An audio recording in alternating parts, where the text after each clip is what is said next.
ജീവിതകാലം മുഴുവൻ കഷ്ടപ്പെട്ട് നമ്മൾ സമ്പാദിച്ച സ്വത്തുക്കൾ മക്കൾക്ക് തുല്യമായി വീതിച്ചു നൽകാൻ ആഗ്രഹിക്കാത്ത മാതാപിതാക്കൾ ഉണ്ടാകില്ല. എന്നാൽ പലപ്പോഴും നമ്മൾ പത്രങ്ങളിലും ചാനലുകളിലും കാണുന്ന ഒരു ദയനീയ കാഴ്ചയുണ്ട്. ജീവിച്ചിരിക്കുമ്പോൾ സ്വത്ത് മുഴുവൻ മക്കളുടെ പേരിലേക്ക് എഴുതി കൊടുത്ത് ഒടുവിൽ പ്രായമാകുമ്പോൾ ഒരു നേരം ആഹാരത്തിനോ ചികിത്സയ്ക്കോ വകയില്ലാതെ വഴിയാധാരമാക്കുന്ന മാതാപിതാക്കളെ. നിങ്ങളുടെ അധ്വാനം നാളെ നിങ്ങൾക്കൊരു ബാധ്യതയാകാതിരിക്കാൻ സ്വത്ത് മക്കൾക്ക് കൈമാറുമ്പോൾ നിയമപരമായി നിങ്ങൾ അറിഞ്ഞിരിക്കേണ്ട ചില കാര്യങ്ങളുണ്ട്. സ്വത്ത് മക്കൾക്ക് എഴുതി കൊടുക്കുമ്പോൾ മാതാപിതാക്കളുടെ സുരക്ഷിതത്വം എങ്ങനെ ഉറപ്പാക്കാം, വിൽപത്രവും ഭാഗപത്രവും തമ്മിലുള്ള വ്യത്യാസം എന്താണ്, നിയമപരമായി നിങ്ങൾ അറിഞ്ഞിരിക്കേണ്ട കാര്യങ്ങൾ ഒന്ന് പരിശോധിക്കാം. ആദ്യം വിൽപത്രത്തെക്കുറിച്ച് പറയാം. മാതാപിതാക്കൾക്ക് ഏറ്റവും സുരക്ഷിതമായ ഒരു മാർഗമാണിത്. ഒരാൾ തന്റെ മരണശേഷം തന്റെ സ്വത്തുക്കൾ ആർക്കൊക്കെ ലഭിക്കണമെന്ന് എഴുതി വെക്കുന്ന രേഖയാണ് വിൽപത്രം. ഇതിന്റെ ഏറ്റവും വലിയ പ്രത്യേകത, നിങ്ങൾ ജീവിച്ചിരിക്കുന്നിടത്തോളം കാലം സ്വത്തിന്റെ പൂർണ്ണ ഉടമസ്ഥാവകാശം നിങ്ങൾക്ക് മാത്രമായിരിക്കുമെന്നതാണ്. നിങ്ങൾ അറിയാതെ ഇത് വിൽക്കാനോ പണയപ്പെടുത്താനോ സാധിക്കില്ല. മറ്റൊരു വലിയ ലാഭം, നിങ്ങളുടെ ആയുസ്സിനിടയിൽ ഈ വിൽപത്രം എത്ര തവണ വേണമെങ്കിലും തിരുത്തുകയോ പൂർണ്ണമായി റദ്ദാക്കുകയോ ചെയ്യാം. നിങ്ങൾ അവസാനം എഴുതുന്ന വിൽപത്രം മാത്രമായിരിക്കും നിയമസാധ്യതയുള്ള വിൽപത്രമായി നിലനിൽക്കുക.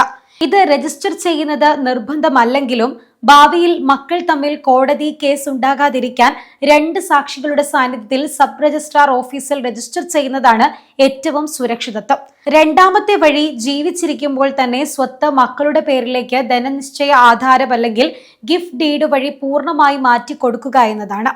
ആധാരം രജിസ്റ്റർ ചെയ്യുന്ന അന്നു മുതൽ സ്വത്തിന്റെ അവകാശം മക്കൾക്കാകും. പക്ഷേ ഇവിടെയാണ് പലർക്കും കെണി പറ്റുന്നത്. സ്വത്ത് കിട്ടിക്കഴിഞ്ഞാൽ ചില മക്കളെങ്കിലും മാതാപിതാക്കളെ നോക്കാതെ വരാറുണ്ട്.